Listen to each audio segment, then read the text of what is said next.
अस्सलाम वालेकुम प्यारी यूट्यूब फैमिली। आज आपकी बहन आपके लिए बहुत ही ज़बरदस्त रेसिपी लेके आई है। वीडियो को एंड तक लाजमी देखिएगा। ये मेरे बहन भाई जो रोज़ा रखते हैं, ये रोज़ेदारों के लिए है रेसिपी।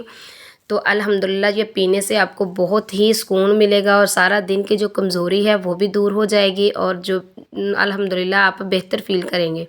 तो इसको बनाना बिल्कुल आसान है और शुरू करते हैं। बिस्मिल्लाहिर्रहमानिर्रहीम। सबसे पहले मैंने मिल्क पाउडर जो है, जिसे कहते हैं दूध, ये पाउडर दूध वाला जो है वो वाला हम लेंगे 1 कप। और इसमें हम डाल देंगे बादाम, 10 से 12 बादाम डाल दिए मैंने। अब इसमें हम जग में डाल देंगे, जिस तरह हम ग्राइंडर करते हैं ना, ग्राइंड करते हैं, ये वो चीज़ें हम इसमें ग्राइंड करेंगे। और 1 चम्मच मैं डालूँगी इसमें कस्टर्ड पाउडर, ठीक है। और ये 1 चम्मच ही हम डालेंगे। आपको जो फ्लेवर पसंद है वो डाल लें। मुझे मैंगो पसंद था, मैंने मैंगो लिया है कस्टर्ड, ठीक है।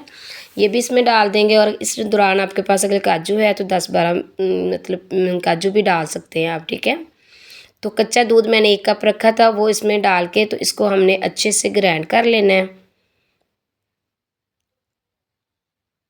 तो उतनी देर में ये देखें, अब इसको हम ग्राइंड कर लेंगे। साथ ही हमने जो दूध है ना, मैं 1 किलो दूध का आपको ये रेसिपी बता रही हूँ, ठीक है, 1 किलो की। तो ये माशाल्लाह माशाल्लाह बहुत ही ज़बरदस्त बनेंगे। अब दूध को हमने चूल्हे के ऊपर रख दिया है। तो दूध आप ले लें, भैंस का हो, गाय का हो, जो भी हो घर में वो चलेगा। तो इसको हमने अच्छे से एक उबाला आने देना। जब ये उबाला आ जाएगा तब हम ये चीज़ें जो हमने ग्राइंड की है ना वो इसमें डालेंगे। ये बहुत ही अल्हम्दुलिल्लाह ठंडा और कूल कूल बनेगा, ज़बरदस्त बनेगा इंशाल्लाह। आप भी एक दफ़ा ये पियेंगे ना तो आप जो बाज़ार से रबड़ी दूध लेके आते हैं ना वो भी भूल जाएंगे। ये रबड़ी दूध से भी ज़्यादा अल्हम्दुलिल्लाह बेहतर बना था। मैंने बनाया ना इफ्तारी के बाद, तो मैंने सोचा कि अपने बहन भाइयों के साथ शेयर कर लूँ। तो ये देखिए मैंने दूध को अच्छे से उबाल लिया है। अब इसमें मैं वो जो चीज़ें मैंने ग्राइंड की हैं वो इसमें डाल देंगे, बादाम और ये देखें कस्टर्ड और हमारा मिल्क जो पाउडर था वो भी हम इसमें डाल देंगे। बिस्मिल्लाहिर्रहमानिर्रहीम।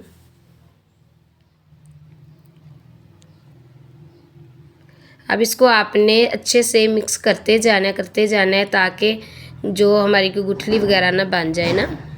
आपने इसको अच्छे से मिक्स करते जाना है इस तरह। 2 से 3 मिनट हम इसको पकाएंगे, तो फिर हम इसको उतार के ठंडा कर लेंगे, ठीक है। इस तरह आपने हल्की आंच पे इसको पकाते जाना है। 2 से 3 मिनट सिर्फ हम इसको पकाएंगे। और अब इसमें मैं डाल दूँगी चीनी। चीनी के हम डालेंगे 4 चम्मच। अगर आपको मीठा ज़्यादा पसंद है तो आप ज़्यादा भी डाल सकते हैं, ठीक है। वैसे भी शाम को नमकीन चीज़ें ज़्यादा खाई जाती है, तो इस तरह ये मीठा जो है ना वो भी इंशाल्लाह बहुत अच्छा लगता है, सेहत के लिए भी बहुत बेस्ट है। और ये मेरे पास है शरबत इलायची, ठीक है। अगर आपके पास इलायची है तो इलायची डाल दें। अगर ये शरबत नहीं है तो शरबत है तो 1 कप हम छोटा ना इसमें 3 से 4 चम्मच ये शरबत डाल देंगे। इससे क्या होगा, खुशबू बहुत प्यारी आएगी, ज़ायका और भी भरपूर हो जाएगा, बहुत ही ज़बरदस्त अल्हम्दुलिल्लाह इसका फ्लेवर आएगा। तो ज़रूर आप भी इस तरह ट्राई कीजिएगा और बना के इंशाल्लाह रोज़ाना आप अफ्तारी के बाद पिएंगे तो इंशाल्लाह जो बाकी रोज़े हैं ना वो भी अल्हम्दुलिल्लाह हम सुकून से रख सकेंगे। और जो भी रोज़ा रखने के बाद हमें कमज़ोरी फ़ील होती है वो बिल्कुल नहीं होगी। तो ज़रूर इसको ट्राई करना और इंशाल्लाह जब आप ये एक बार पिएंगे ना तो आप अपनी बहन को दुआ ही देंगे कि हमारी बहन ने हमारे साथ बहुत अच्छी रेसिपी शेयर की है। तो अगर मेरे चैनल पे न्यू है तो चैनल को सब्सक्राइब कर दें, वीडियो को लाइक कर दें, शेयर कर दें। अल्लाह पाक आप सबको तंदुरुस्ती सेहत दे और अल्लाह पाक आप सबके रोज़ा और तराबी नमाज, तस्बीह नमाज जो भी पढ़ रहे हैं अल्हम्दुलिल्लाह अल्लाह पाक आपके कबूल करे। तो आपकी बहन ने ये चैनल बहुत मजबूरी में बनाया है, तो सब बहन भाई सपोर्ट किया करें। तो ये देखें अल्हम्दुलिल्लाह मैंने इसको ठंडा कर लिया है। और ये मैंने ना तो मलंगा जो है उसको भी मैंने भिगो के रख दिया था। ये तकरीबन आपने 2 चम्मच के बराबर मतलब करोगे ना तो इंशाल्लाह ये 4 चम्मच हो जाएंगे। इतना ये माशाल्लाह ठंडा भी होता है और बहुत ही ज़बरदस्त इसका ज़ायका आता है। इस तरह हमने बर्फ़ में ही दूध डाल देना, ठीक है। तो अब इसको मैंने अच्छे से मिक्स करके ये देखो रबड़ी दूध भी आप भूल जाएंगे जब इस तरह आप ये पियोगे ना।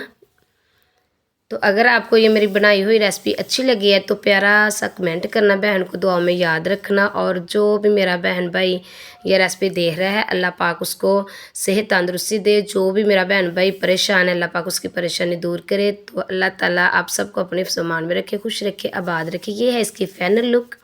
अच्छी लगी है तो प्यारा सा कमेंट करना, दुआ में बहन को याद रखना। अल्लाह हाफिज़।